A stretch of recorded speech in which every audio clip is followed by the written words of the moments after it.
Welcome back to another edition of the podcast, and tonight is our Game Week 36 National League preview and predictions. As always, I'm joined by Paul Franklin tonight. Paul, firstly, how are you doing? Finally, Wealdstone, of course, got a huge win in midweek against Brackley.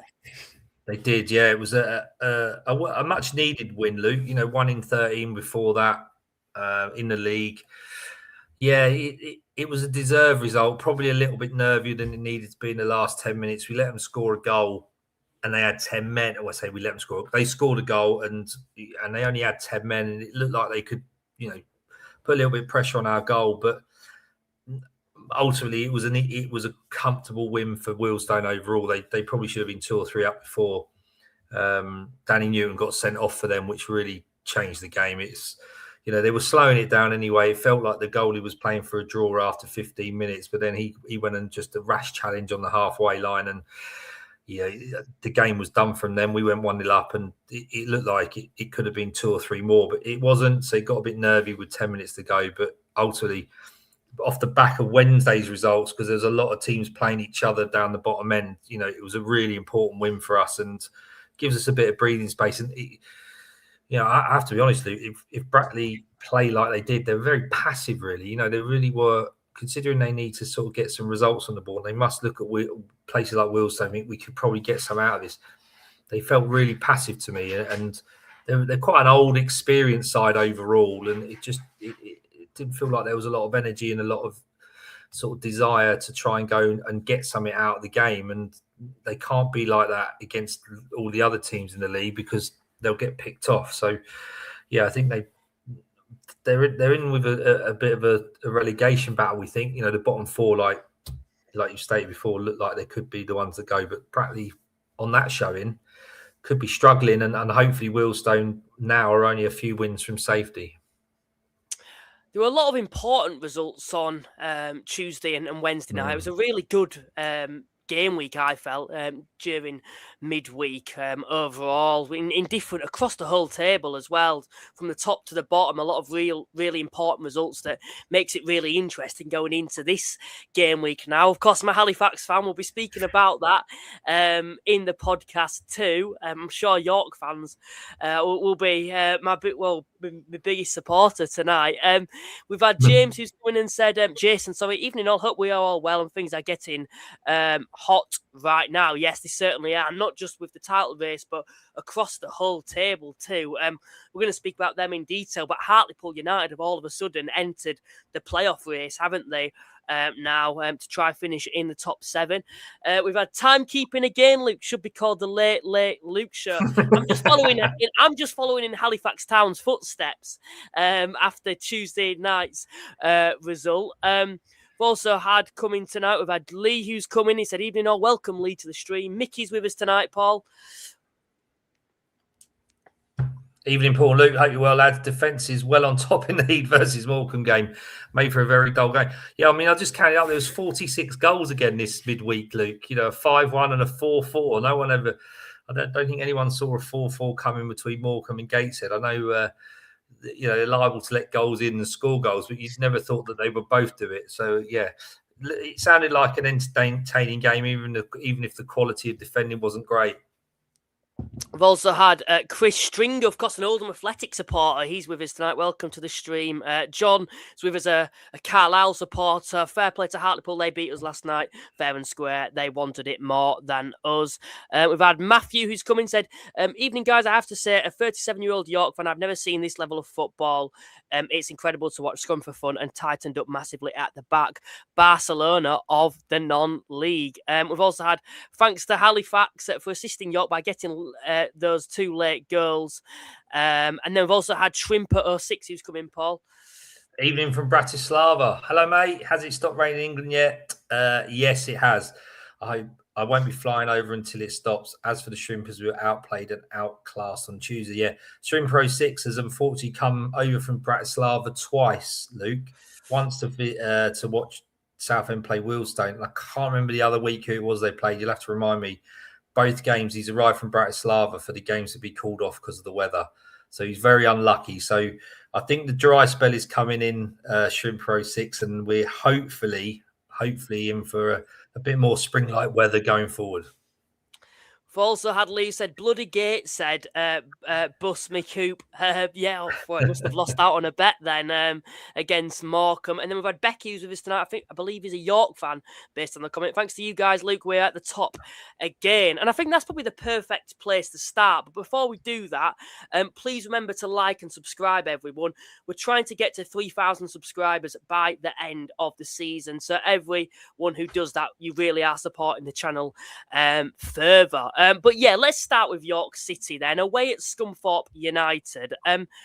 Before that game, I think we both backed York to win, but there were a lot of York fans that felt a little bit nervous going into that one against Scunthorpe. Of course, in the reverse fixture, Scunthorpe had beaten them. But I've just seen the highlights, and in my opinion, I still think Scunthorpe were a good side, but I felt they outclassed them. And for them to outclass a playoff side, for me, in the way they did, just shows the mentality of them. And a 3-0 win. And all I can say is Josh Stones on the evening, like, he should not be playing at this level. I know everyone goes on about Ollie Pierce. He's the main goal scorer, but I think as an athlete, Josh Stones, for me, like, he could easily compete in League One. For me. Don't they call him the Ginger Buffalo because he's such something like that? Yeah. Guy, yeah, I'm sick at sight of him against Halifax. Anyway, I mean, that goal he scored, he sort of outmuscled the defence, went round the goal, he pushed it wide, and still managed to, use all his strength, pace, power, and precision to get that ball in front of his own fans. I mean, I've seen it on social media. The York fans filling that end. There was about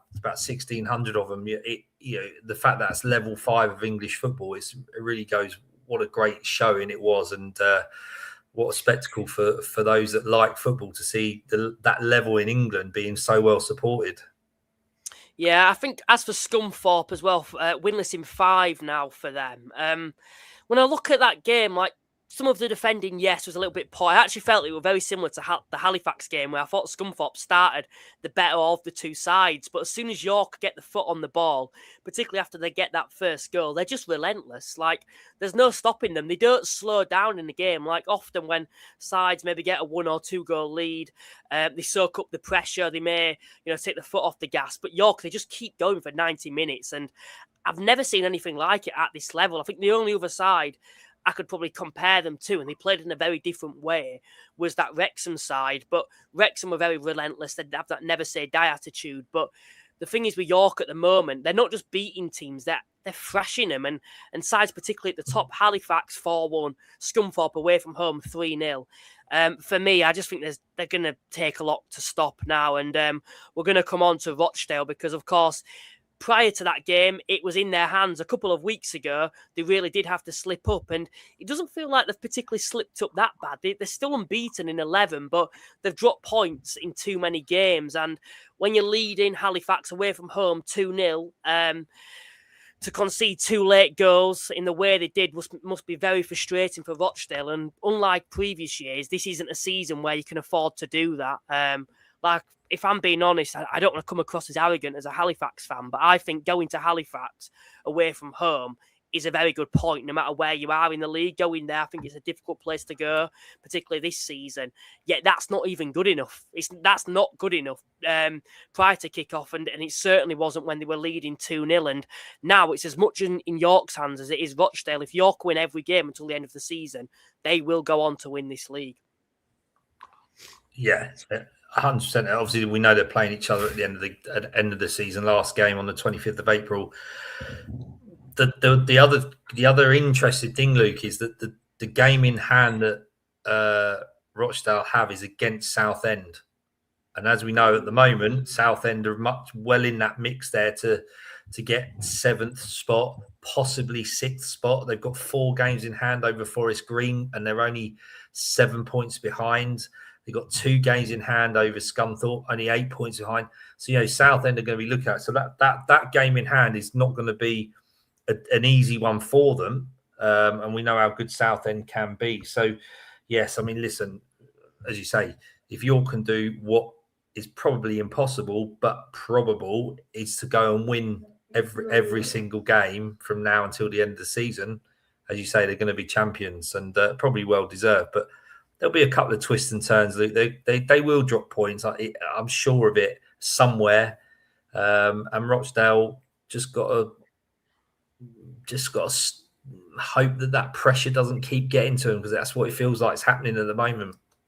It does, and I even look at Rochdale, and it's not like they've fallen off or anything at all. Like, this is the worst form they've been on all season. It's they've drawn 3 of the last 4 games, and Yeovil away, potentially that's probably the main game where they've slipped up, and then Halifax away when you're 2-0 up. But Scunthorpe at home, a good point, then getting a win against Woking there, but that's still not good enough because of how relentless York are. And for me, when I compare those two sides, I think since Christmas, you look at Rochdale, they're still winning games, but they're just about winning games. They're finding ways to win, where York, they're just outclassing sides completely, like winning 3-4-0, 2-0 down, they'll still come back and win 4-2.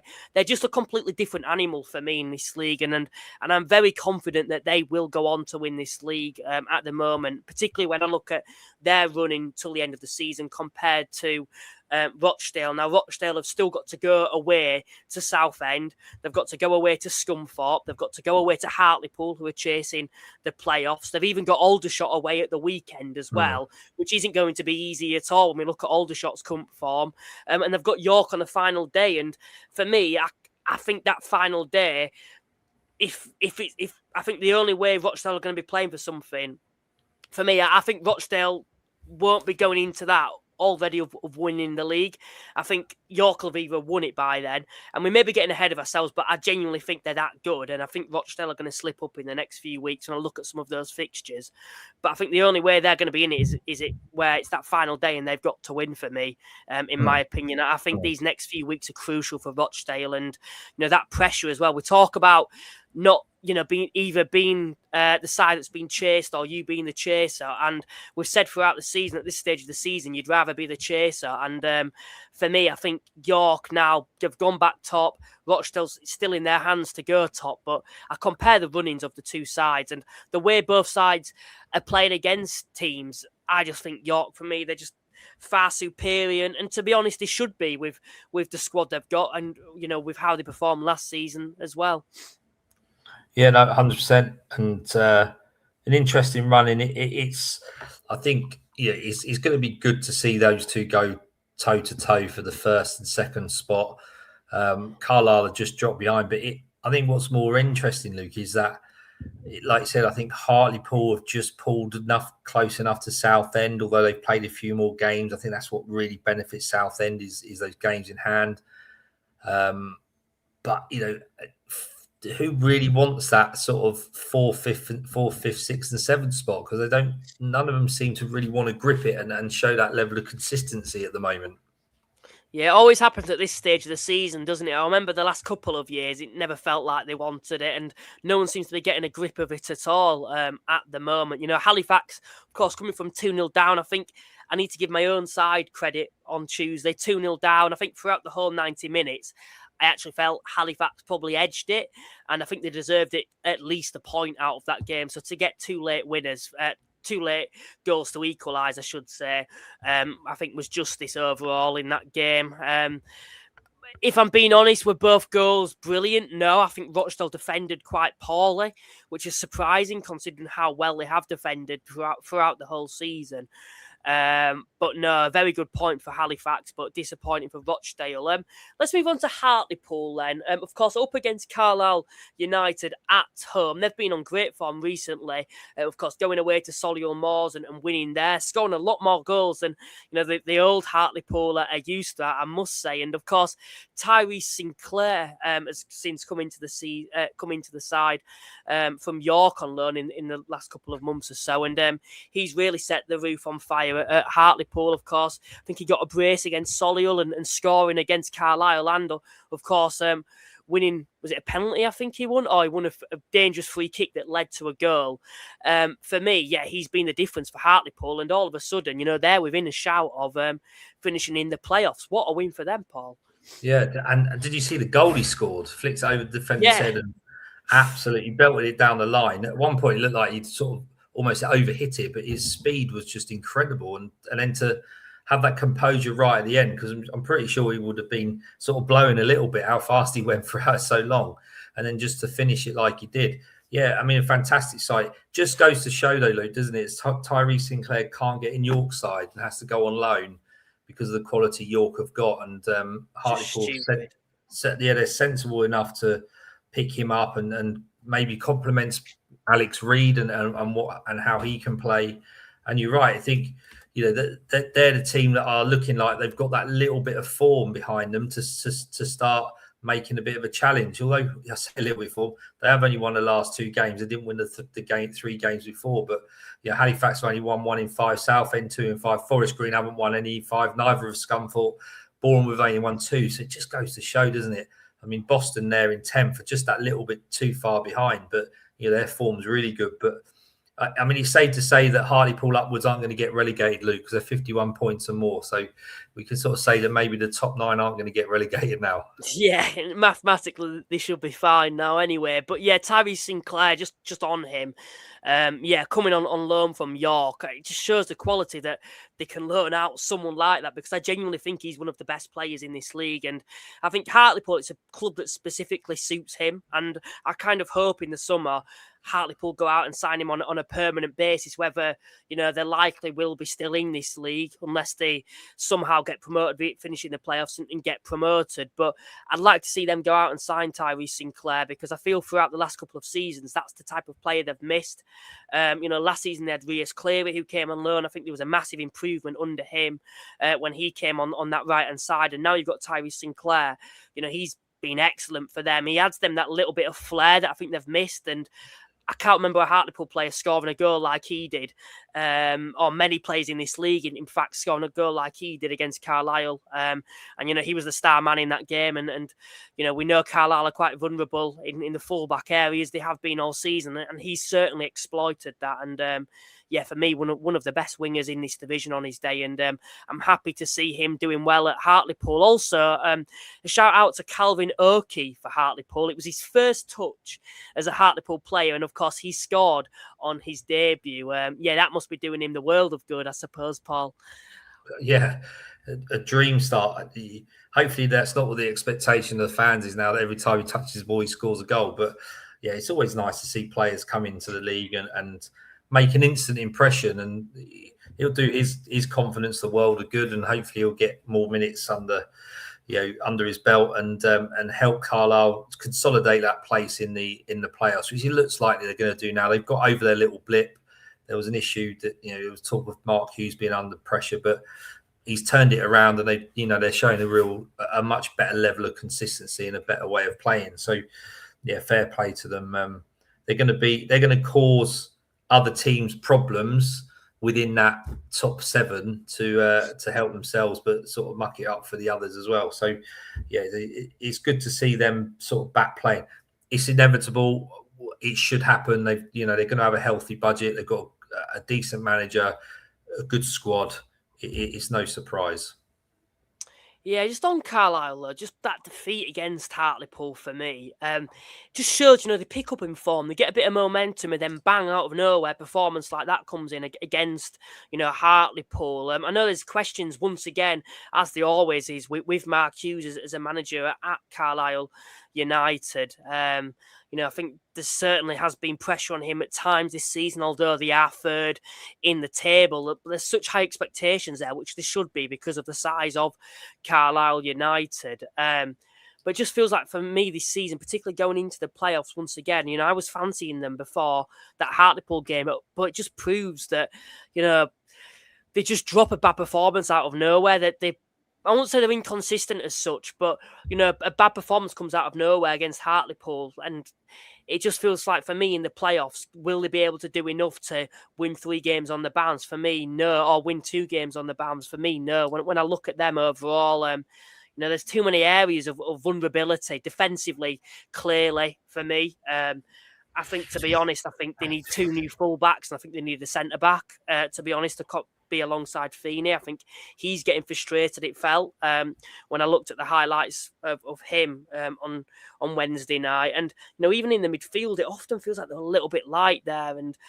it doesn't help when you've got someone like Chris Clark, who, hasn't really made an impact since he's come back from his injury. And there's a lot of questions about him at Carlisle United now, and he's someone that you'd be thinking coming back from injury, just give them that added bit of quality towards the end of the season, particularly when you see players like Luke Armstrong coming in and Adjiboy coming into form. But you can't even get in the starting 11 at the moment, and it must be so frustrating for him and disappointing, with his own performances at the moment. That's what a squad's for, and it'd be very easy for Mark Hughes to keep playing him because of who he is and how much he costs and what his wages are and who, where he's come from and what the fans wanted.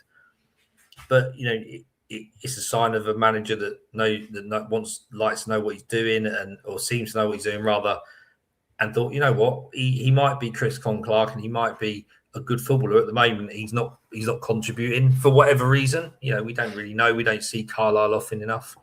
And it gives other people the opportunity, and they've taken it. So, Chris Conn-Clark now is going to have to just sort of bide his time a little bit to see whether he can get back in it. Listen, he could well be the sort of player that has an impact towards the end of the season, Luke, and turn games on its head and win them points where they need it. So, he's still going to be a valuable member of the squad. Whether they keep him permanently off the back of this is difficult to say, isn't it? How much of that injury has caused him to set back more than we maybe thought. We don't really know, but he definitely will be someone who I think could or should and probably will make an impact for Carlisle at some point between now and the end of the season. Of course, Southend and Forest Green Rovers both slipping up in midweek. Southend's record against the top 7 is still horrific. I keep fancying them as well when they come up against someone in the top 7. And I think next time they do, I'm going to have to back the opposition. Of course, a 2-0 defeat on home soil to Boreham Wood. Boreham Wood, to be fair to them, look like they're back on track at the moment.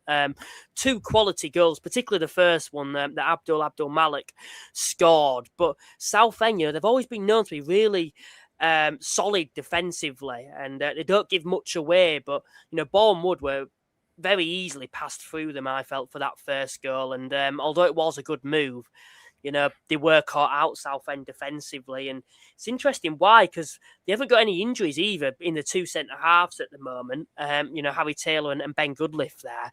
And they've always been the strong pairing over the last couple of seasons. Yet, once again, letting in 2 goals against Boreham Wood. I think Boreham Wood deserve credit, and it keeps the top 3 hopes alive. But as for Southend United, at the moment, when Hartlepool are winning, when Halifax are on your tail, it's not ideal at all losing at home to Boreham Wood, particularly even if they finish inside the playoffs, because it just shows, once again, they're yet to beat anyone in the top 7 this season. Yeah, and Rochdale's game in hand against them, Rochdale have got to take hope from that. Actually, that game in hand, although it looks hard on paper, might not be as hard as it seems because of Southend's wretched record against the top 7. It'd be interesting to see how Southend deal with their FA Trophy semi-final on the weekend, Luke, knowing that they're sort of knocking on the door, they're there or thereabouts, they're in the playoffs, out of the playoffs, a bit of an indifferent. Yeah, listen, it's no disgrace to lose to Boreham Wood. I know Boreham Wood's form hasn't been that great recently, but over the season they've done tremendously well. So I don't think it's, there's always that potential to lose to teams like Boreham Wood because they are a good side. But yeah, it's interesting to see how Southend sort of face Horsham at the weekend. Do they rest players because they've got games? They've got a lot of games coming up Southend. That's the other thing we think about. I know we're talking about they've got an advantage potentially because they've got the games in hand. They're going to be playing a lot of football over the next few weeks. That squad's going to be really tested and stretched, I would imagine, in terms of minutes that have to be played. They're 2, 3, 4 games behind everyone else in that top end. They've got to catch them up at some point. And that again could be something that affects them, going towards the end of the season. So it'd be interesting to see how, they're playing Horsham at the weekend. That's got to be a winnable game for them, no matter what team that is picked by Kevin Mayer. But you'd just be interested to see whether they decide that that's important, or do they think actually we've got 4 games in hand, we've got to really go for this playoffs? Well, they're going to have 5 games in hand after Saturday Yeah. over Halifax below them and Forest Green as well, to mention. And, you mentioned that's a good point about the fixtures they've got coming up. I think until the end of the season, it's Saturday, Tuesday. Even going into the Friday, Monday, they're actually playing on the Tuesday night before that as well. And, we've seen in previous years, this has been the downfall to a lot of sides. I remember Boreham Wood had a very similar situation due to the FA Trophy and FA Cup a few years ago, led to them falling outside of the playoffs. Rochdale last season, were in with a shout of top 3, and I think it was really down to, their pitch issues, and which led to fixture congestions for them last season, why they didn't finish in the top 3. And could Southend be another victim of having too many fixtures to catch up on, particularly when injuries start to kick in as well? Because if they win on Saturday, they've got a semi-final to play, which means it's another game to find a position for. So, yeah, but listen, I can't see them not beating Horsham, but it really depends how Kevin Mayer sees that and what team he puts out, and does he put a squad out that could win the game and should win the game, but might find it more difficult than his first 11. So, yeah, a lot to think about for Southend, because it's in their hands and they've got to make sure that they take advantage of that. But, it's a lot of games to catch up. Forest Green Rovers as well, just 1 win in 9 for Robbie Savage's side after losing to Boston. I think they were 3-0 down in that game as well before getting 2 late goals, which just weren't enough to pick anything out of that. They must be looking over their shoulders at the moment, very comfortably in the playoffs just a few weeks ago. Now they're just 6 points above 8th place. It's in Southend's hands as well to go above them if they win those games in hand. Concerning times for Forest Green Rovers, even if they do maintain a playoff spot, for them, if they actually wanting to really compete and get promoted this season. Oh, yeah. They've dropped off a cliff, and I think Robbie Savage has tried different combinations. He's gone and got loads of players, and it's just something, for whatever reason, is just not clicking there. And it's a difficult, when you hit that bit of the slump, is to try and get out of it. He couldn't even they couldn't even get a respite in the trophy when they played Wealdstone. Wealdstone went and beat them. They just can't get a result from anywhere at the moment. And I suppose the positive is that they got back in the game and scored 2 against Boston. The worrying thing is that they go 3-0 down. That's not something that we sort of saw with Forest Green at the beginning of the season, Luke. We didn't see them letting lots of goals in. We saw them playing on the front foot and putting teams under pressure. And it now feels that teams are putting them obviously under pressure and going ahead, and Robbie Savage's team are then having to chase the game. And I don't know whether there's been any, obviously we don't watch Forest Green every week, but whether there's been any sort of inconsistency because of the amount of players he's bringing in, trying different players. Is there a formation? Is there an 11 that he's sort of settled on? Who really knows? And clearly they're trying hard to solve the issue, but it's detrimentally affecting them at the moment because they can't get a result out of any sort of game. Just one final game as well before we come on to the predictions for this game week. Morecambe versus Gateshead. It was a cracker, I have to say. I saw the highlights. Didn't feel like either side had much of a defence, though, I have to say. Of course, it finished for all. Morecambe were leading 3-1 in that game, and I think we're 4-2 up as well, and Gateshead came back. I think Billy Chadwick as well got a hat-trick in that game for Gateshead. But I have to say, it's not ideal for either side, both looking to try survive this season, but both needing wins. I think I'm looking at both now, and the points they'll need to survive, they're going to have to average probably about 2 points per game in the remaining 12 fixtures or so for either side. Gateshead particularly, when I saw their defence, so open. I think any side that's coming up against them, if you take your chances, you've beaten them, because you guaranteed chances, I have to say, when I watched that game. And it must be frustrating because they still play some nice football on the forward side of things, but defensively, you might as well just put a bunch of strikers in defence, it felt, because none of them knew where they were, and too easy for Morecambe to open them up. And to a certain extent, it's vice versa with Morecambe as well. Yeah, I've not seen the highlights. I just saw the result and just thought, bloody hell, like I said earlier, we know they're both are susceptible to letting goals in, but we know they're both capable of scoring goals. And never thought they would both do both. Both teams would score the amount of goals they did. What a great result! A bit of a nuts result, really, at that level of football. But it's done them both absolutely no favours, really, Luke, because it both dropping 2 points, especially when you look at those games over this midweek where Wealdstone playing Brackley and Yeovil playing Sutton. Who else was there? There was Braintree, maybe a difficult one against Aldershot, but Eastleigh were playing Truro. They were all games that if you could get a win, you knew that other teams around you were likely to drop points, and that's what sort of happened. Is that some of these teams haven't done themselves a favour over this game week in terms of not getting a result when others did. It's looking more likely that bottom four, maybe the bottom five, are going to be the ones that are going to have a shootout to who finishes where. But it really does look like hard yards for that bottom four, Luke, doesn't it, to get out of that relegation places. Just shout out to Tamworth as well, 5-1 victory against Altrincham. They've never been known to be high goal scorers, but 5-1 victory for them. Of course, Alty were down to 10 men, but a big win for them, I suppose, on that one. And at this point, we probably will come on to the predictions now. Before we do that, as always, please remember to like and subscribe. It genuinely does go a long way if you can help us out if you haven't already. I'm sure those who are subscribed are probably sick of me talking about it now, but we're looking to try get to 3,000 subscribers before the end of the season. So if you can help us out, it genuinely does mean a lot. And remember to check out our channel sponsors, I should say, Cards Accepted.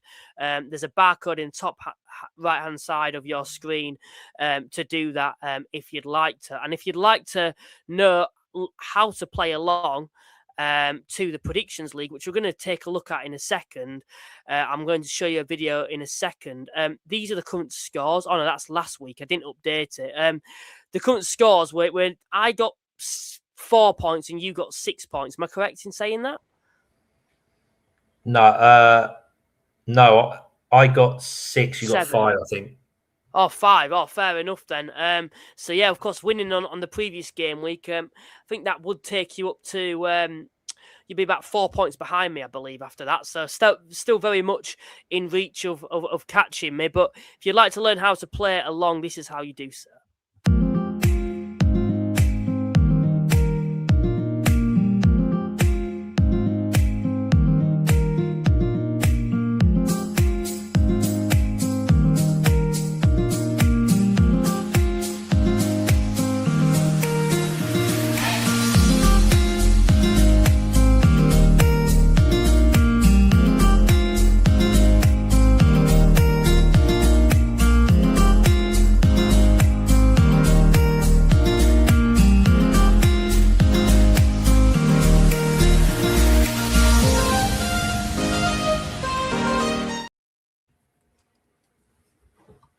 Starting things off then with quite a big game. It's Aldershot Town versus Rochdale. Aldershot been in brilliant form as of late since John Coleman's come in. Of course, facing his old club, John Coleman. He did used to manage Rochdale in 2012, I believe. We spoke about Rochdale in quite a lot of detail tonight. There's a massive pressure on them going into this fixture. And it's probably not an ideal game. You probably want to be back at home, I suppose, against one of the weaker sides. And a banging form Aldershot side. We know it's a good atmosphere down there. It's quite an intimidating place to go. They've won 6 of the last 7 games, 17 goals as well in those games. It's not the ideal place to be going, is it, for Rochdale? Absolutely not. Not when York are going to Morecambe, Luke. No, it's definitely something that Rochdale, they're going to relish going there and think they can sort of break up that really good form. I genuinely don't think to do. I think this will be quite a fairly high scoring game. and I'm going to go with Aldershot 3, Rochdale 2. Fair enough then for this one. Some people still backing Dale to win this, and I'm not surprised. Someone's actually asked, have we decided a forfeit yet? To be honest, I've got absolutely no clue. So we need someone to give us a good idea, to be honest, because we don't really want to do what we did last season where we just swap shirts. But it's got to be realistic as well at the same time. Yeah, me going into this one for Rochdale, there's a lot of pressure on them coming into this game. And Aldershot, it does feel like there's very little pressure on them at the moment. They've more or less survived now. I feel they're very much on track too. And playoffs is still out of reach of being an optimistic target at this point. But if they keep winning, there's no pressure on them to get into those. So you never know with them at the moment. And it's quite a difficult place to go. I'm going to go for a draw for this one, a 2-2 draw. For this game, which, to be honest, usually I'd say would be a good point for Rochdale, but with the way how competitive it is at the top, I don't actually think it's a good point, particularly when you look at who York are facing at the weekend, who we'll come on to shortly.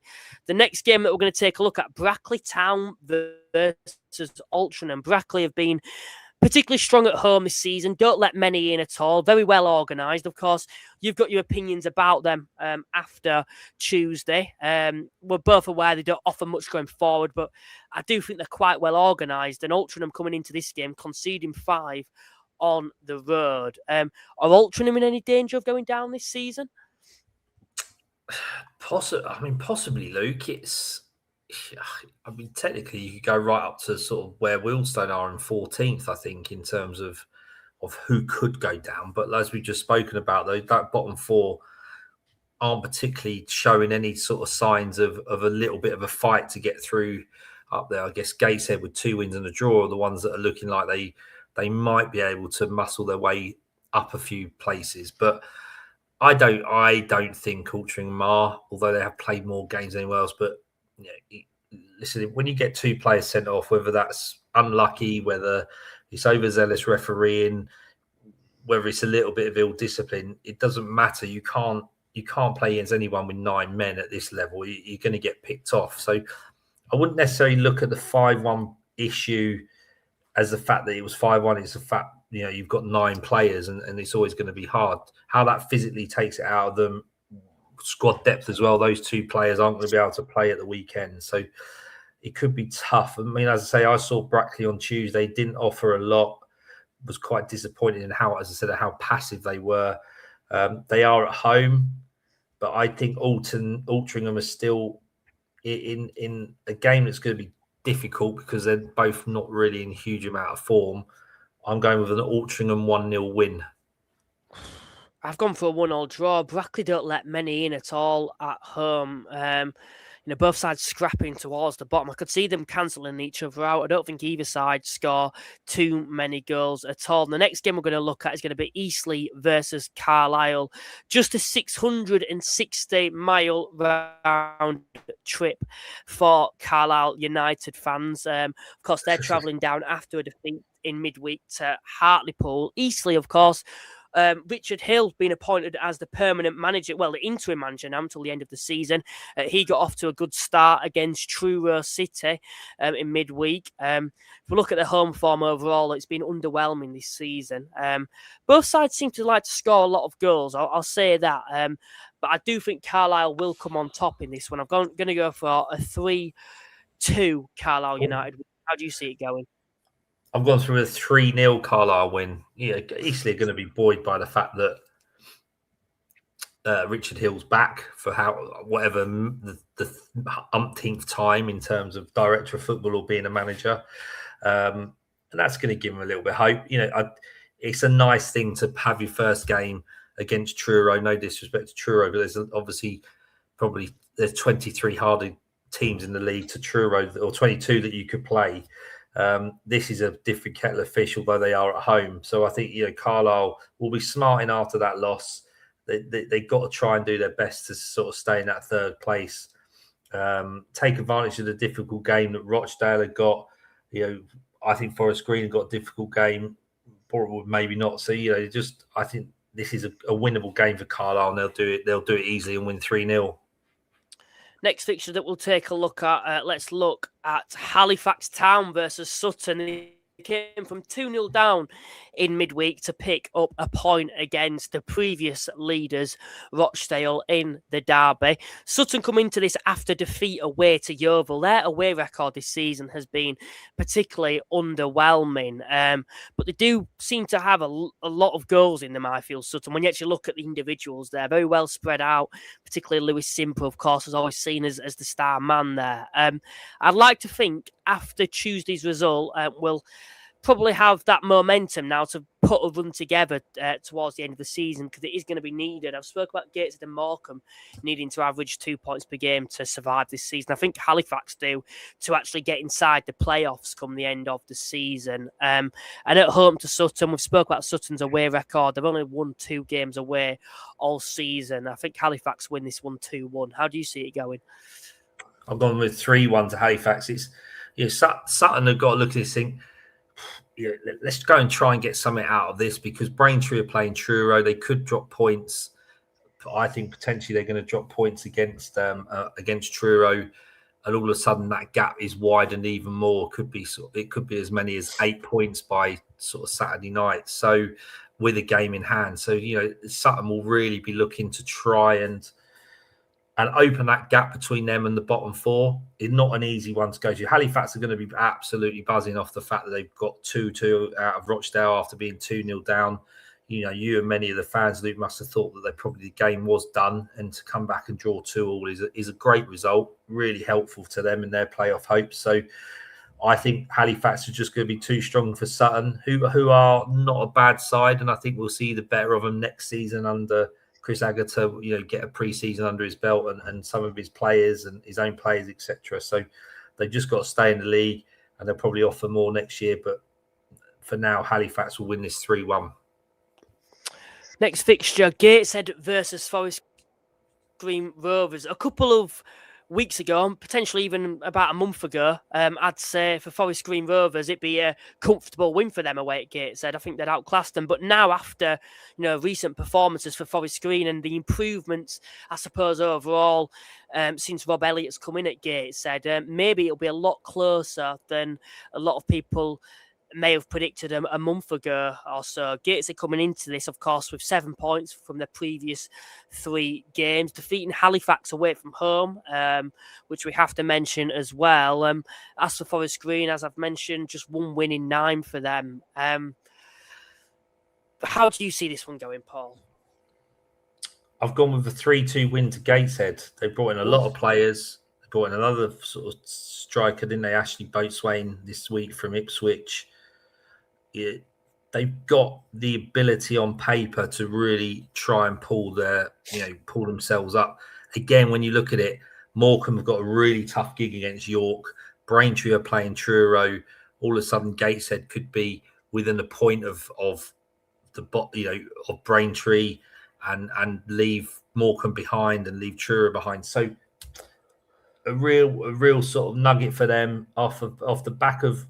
Okay, it was 4-4, not great defensively, but to score 4 goals is still good in this league, and they're going to have to go with a lot of confidence so they can beat Forest Green, who, as you said, haven't won in sort of 10 games, 13 games. So, yeah, Luke, listen, I think Gateshead will win this 3-2.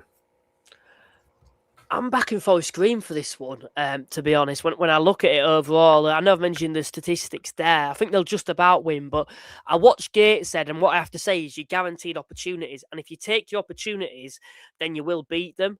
And I look at some of the players that Forest Green have got, of course, Ricardo Rees particularly going there. If you give him opportunities, he will score. So I think Forest Green may get a victory in this game. I'm going to go for a 3-1 Forest Green win. They've got to get back to winning ways at some point. On paper, they've got a very good squad, and I think what Robbie Savage is probably hoping for before the end of the season is that he finds out his best 11, and he needs to stick with that best 11 as well, going into the playoffs. And away at Gateshead, hopefully for his sake, he can find it and pick up all 3 points. Because if they lose this game and Halifax win and Southend win and Hartlepool win on Tuesday when they play Sutton, then the pressure's really on for a screen, and you could easily see them falling outside of the playoffs. But I do think they'll win this game 3-1. We'll move on to the next one: Scunthorpe versus Solihull. Scunthorpe's form as of late, as we've mentioned, I think winless in 4 now for them, conceding a fair amount of goals. As for Solihull, they didn't play in midweek. Previous to that, losing to Hartlepool on home soil at the weekend.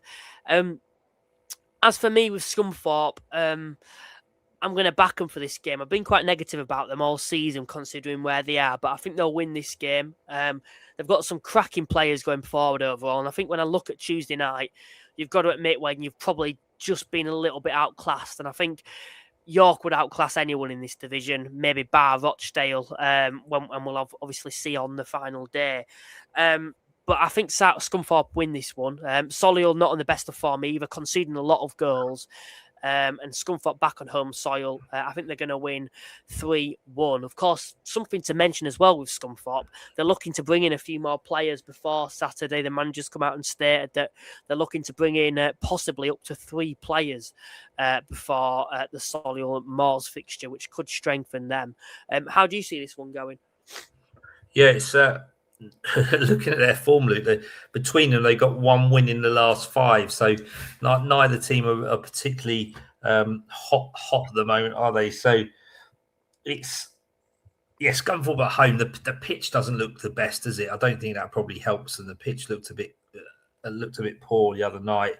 And whether that helps them how they play or not, I don't know. But I've gone with a 2-2 draw. As you say, they're both liable to be able to score goals. I think quite an entertaining game on paper for the National League, this one, and I've gone with a 2-2 draw. 2-2 draw. Moving on to the next fixture that we'll take a look at, Tamworth versus Boreham. Maybe not straightforward for Boreham as you'd expect. Of course, Tamworth did defeat Boreham in the reverse fixture. They're also coming into this after thumping Altrincham, albeit, as I keep repeating, Alty were down to 9 men in that game. I do think Boreham edge past this now. It does feel like they've regained that form, of course, defeating Southend and picking a result up at Forest Green and winning against Yeovil. I think they win this one 2-1. I think it'll be quite a close game, but I think Boreham edge it. How do you see it going? I've gone with 2-0 with Boreham. I mean, Tamworth have gone from hardly not scoring a bundle of goals in that 4 games previously, getting 4 draws, scoring 5. You can only play what's in front of you, and if you're playing in front of 9 players, you've got to take advantage of that, and that seems like what they have done. Boreham will be a completely different kettle of fish defensively as well. Yes, Tamworth at home, they're on the plastic pitch, they've got the long throw, the direct football, all those things that we talk about that Tamworth do very well. I think Boreham are good defensively to deal with that. And if they can get Abdul Malik on the go again, Aaron Henry has come in and done okay. I think they've gone through their blip. They've sorted out their goalie issue. Ted Kurd's come back in. Hopefully he's got a bit of confidence back. And I think they're going to win 2-1. Moving on to the next fixture that we'll take a look at, it's going to be Truro City versus Braintree. Oof. 2 sides for me that I think are more or less relegated. Yes, I know a couple of wins, it can change very quickly, but I've seen enough from both of these sides this season to suggest that they'll both be heading to the National League South. Braintree, very thin squad. I don't particularly think the starting 11's that great either. Truro at times, I think they're actual players as a footballing side. I think they've got a few good individuals there, but in terms of both boxes, they concede too many goals and they don't score enough, and it's those fine margins for me. And I could see them dropping down to the National League South next season. Probably, in my opinion, on paper, the 2 worst sides in the division. Being quite negative about them. I think they'll cancel each other out. I'm going to go 1-1. How do you see it going? I think you're right, Luke. I think they're playing for pride, aren't they? To a point, they're trying to play for as high as they can get, and it looks like that's going to be no higher than the bottom 4. I've actually gone with the Truro win. They are at home.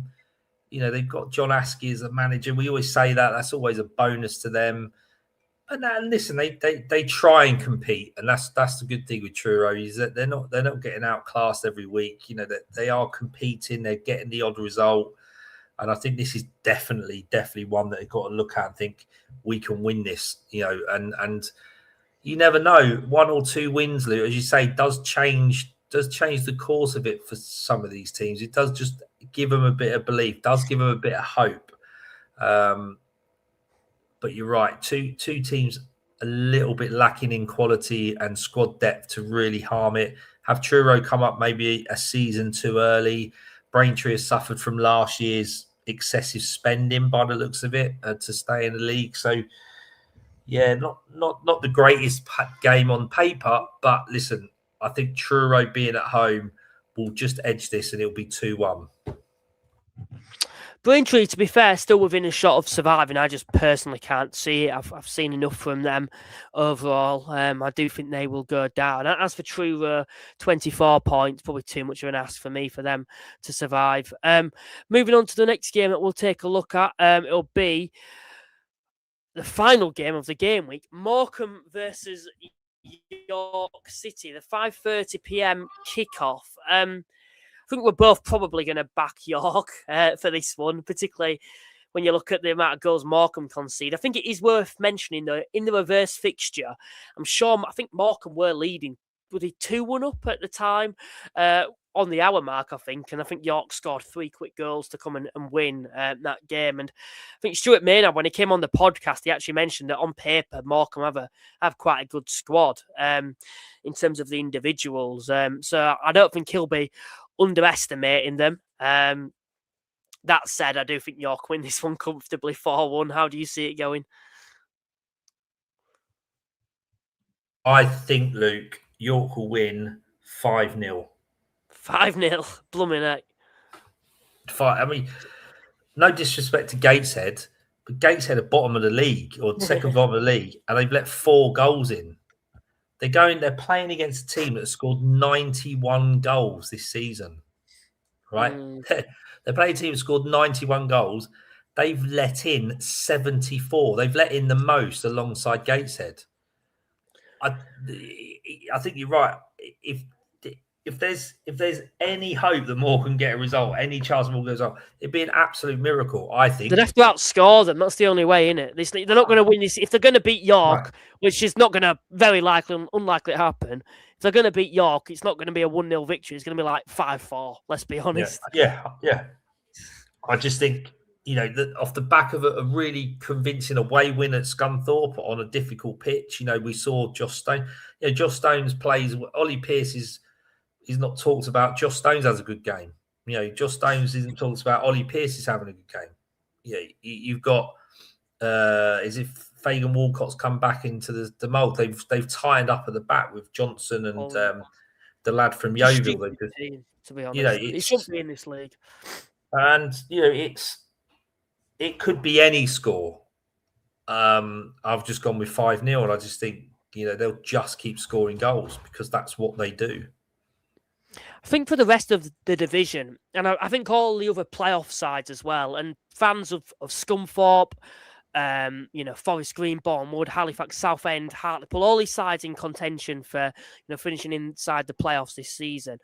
I think they're all hoping, to be honest. I think they'll all want York to win the league because I think on the day, and it's hard to say because Rochdale and York are by far the 2 best sides in this division. I'm not saying that, but in the playoffs, I see Rochdale as a team that could, as a one-off game, could be beatable.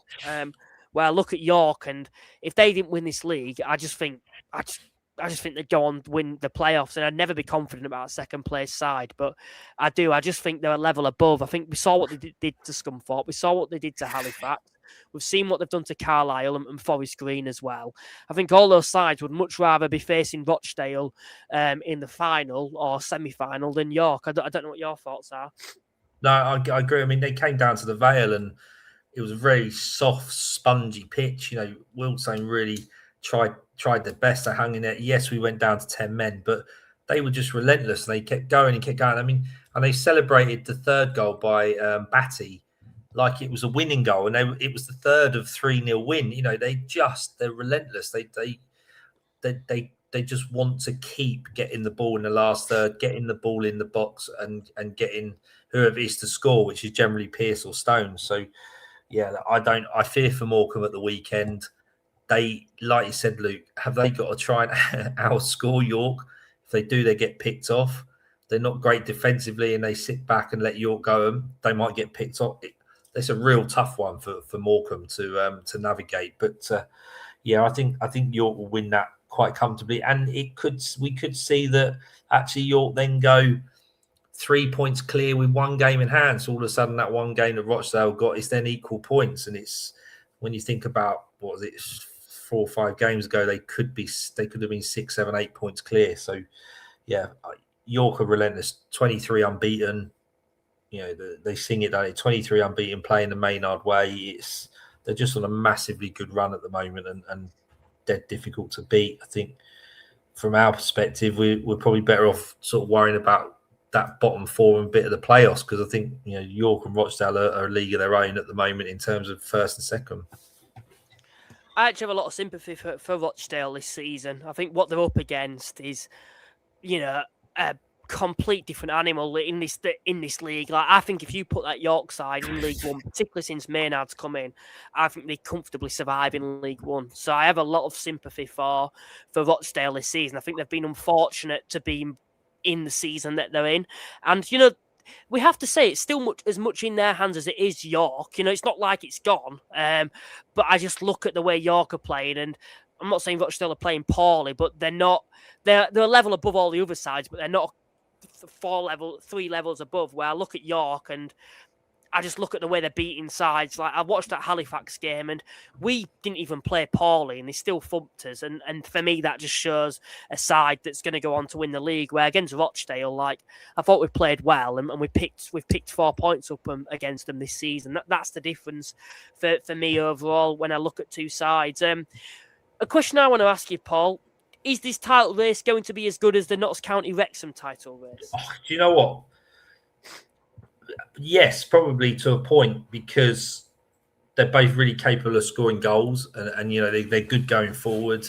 I guess maybe we'll have a look at that going into the last month of the season, Luke. March could see a period of York pulling away slightly, because there's a lot of games coming up for a lot of teams in the next month because of all those postponements. But yeah, listen, it's got everything going for it to go down to that last game of the season at Rochdale's ground, and that will be an absolute blockbuster.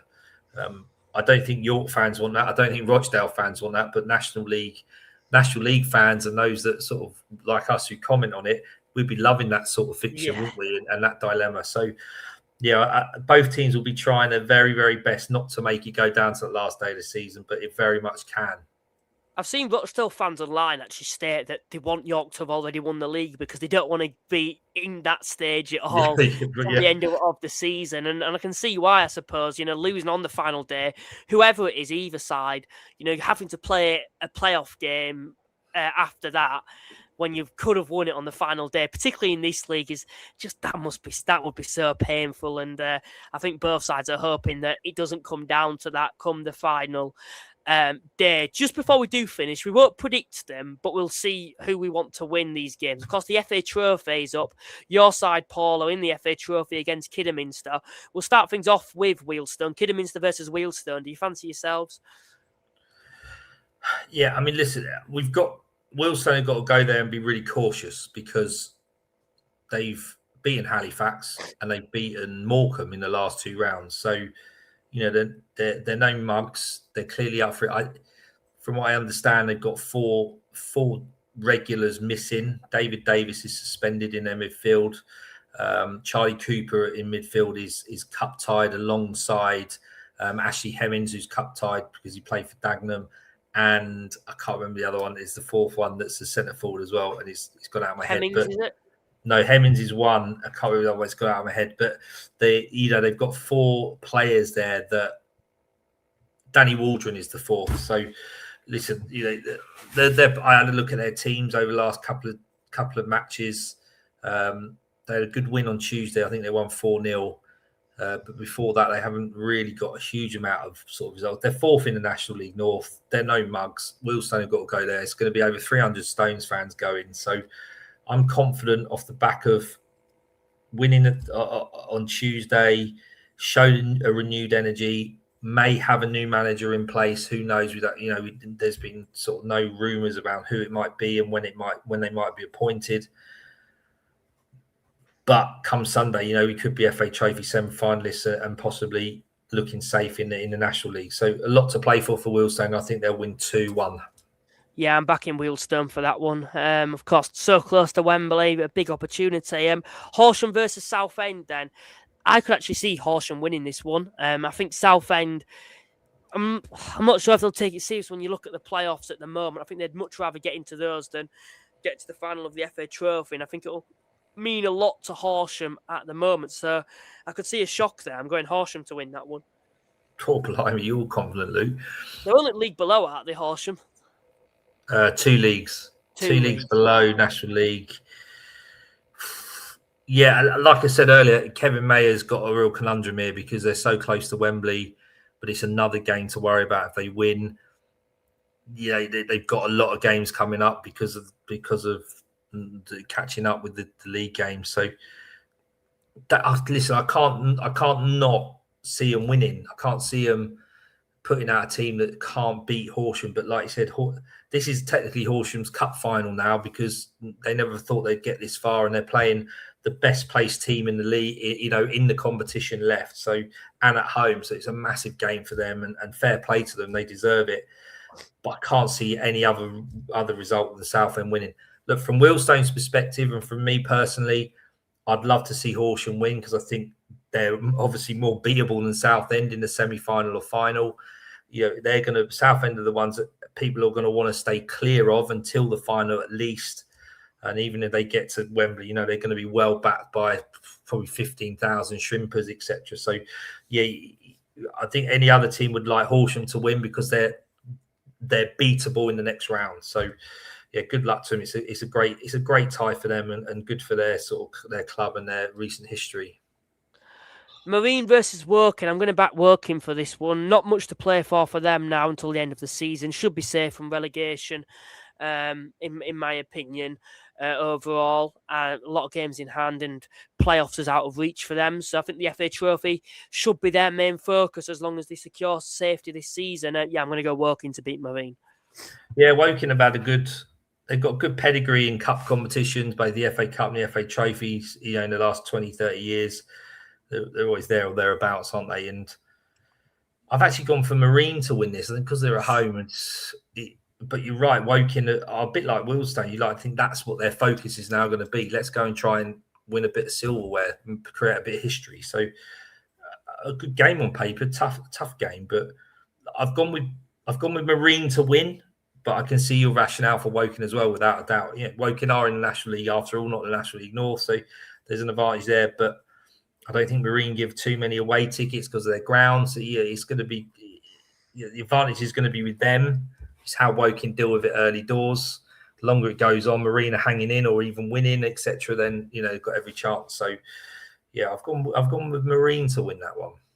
Southport versus Yeovil then. I could see this one going all the way, Yeovil still not safe from relegation. I do back them to survive this season. I think they'll learn from past mistakes when they got relegated. Against Southport, though, who, aren't particularly doing the greatest in the league below. Decent form at the moment, I say. 4 undefeated, but, in the league below, they're sitting 17th at the moment. I could see this going all the way, and I'm going to back Southport to win on penalties. How do you see it going? I had a very similar feeling. I've got Southport to win, and you're right. I think this is going to be tighter than probably the tightest game of the 4. I think you're right. I don't know why I just got that gut feel, but you're right. Southport are on a little bit of run, and again, all these teams outside of Southend who've got an interest in the playoffs. All these other teams, Kiddie got an interest in the playoffs in the National League North too, but do they still see that they want to get towards Wembley? I remember going to watch Kidderminster play in the FA Trophy final against Wycombe Wanderers, believe it or not, in the early 90s. So, they're going to want to try and recreate some of that. But, yeah, tight game, and I've gone with Southport to win on this. And I agree, Luke, it could go all the way. I think that would wrap up all the FA Trophy predictions then, and the National League predictions. Thank you to everyone that's tuned in to our Game Week preview.